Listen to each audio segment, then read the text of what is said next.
दरम्यान अत्यंत महत्त्वाची अपडेट उपमुख्यमंत्री अजित पवारांचे चिरंजीव जय पवार निवडणुकीच्या रिंगणात उतरण्याची शक्यता आहे। बारामती नगर परिषदेत जय पवार नगराध्यक्ष पदाचे उमेदवार असू शकतात। जय पवार निवडणूक लढणार असल्याची जोरदार चर्चा सध्या रंगतेय। त्यामुळे आता अजित पवारांची जनरेशन नेक्स्ट या निवडणुकीच्या रिंगणामध्ये उतरताना आपल्याला दिसतेय।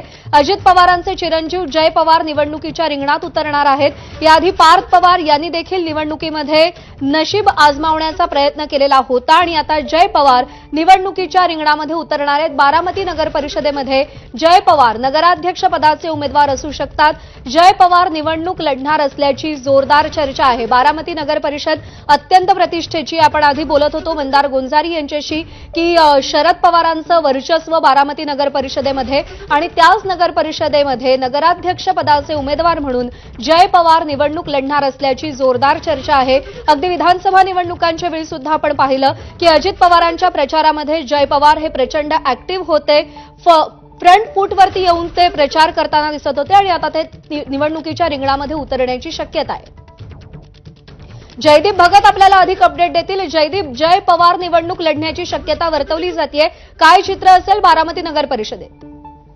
खरं तर प्रज्ञा, जय पवार हे विधानसभा निवडणुकीत लढणार देखील अशी देखील चर्चा होती। मात्र अजित पवारांनी विधानसभेची निवडणूक लढवली आणि त्यानंतर जे आहे आता सुरू झालेली आहे की जय पवार निवडणुकीच्या रिंगणात उतरणार आहेत। बारामतीमध्ये नगराध्यक्ष पदाचे उमेदवार देखील जय पवार असतील अशी जी आहे ती चर्चा आहे। काही दिवसापूर्वी अशी देखील माहिती मिळत होती जय पवारांचं जे मतदान होतं ते बारामती शहरामध्ये देखील घेण्यात आलेलं असल्याची माहिती आहे। मात्र त्याला अद्यापपर्यंत कुठलाही अधिकृत दुजोरा मिळालेला नाहीये।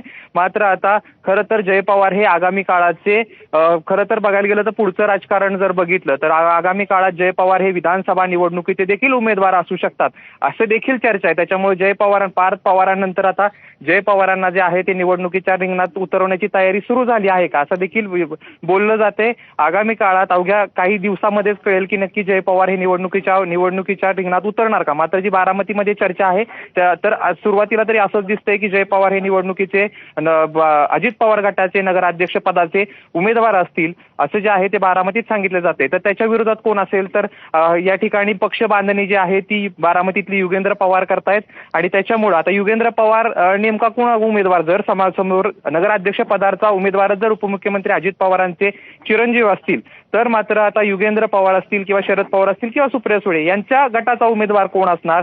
खरं तर जी लढत बघितली जाते बारामती नगर परिषदेची तर ती अशी आता तरी शरद पवारांच्या विरोधातला पॅनल आणि अजित पवारांच्या विरोधातला पॅनल अशी जी आहे ती एकंदरीत लढत जी आहे ते आपल्याला पाहायला मिळेल। त्याच्यामुळं खरं तर हे निवडणूक जर जय पवार निवडणुकीच्या रिंगणात उतरले तर ते स्थानिक राजकारण बदलणार आहे। त्याच्या पुढे तेवढा ताकदीचा उमेदवार कोण असणार हा देखील प्रश्न उपस्थित आहे। त्याच्यामुळे एकंदरीतच अवघे काही दिवस बाकी असतील की हे नेमकं काय होतं हे पाहायला।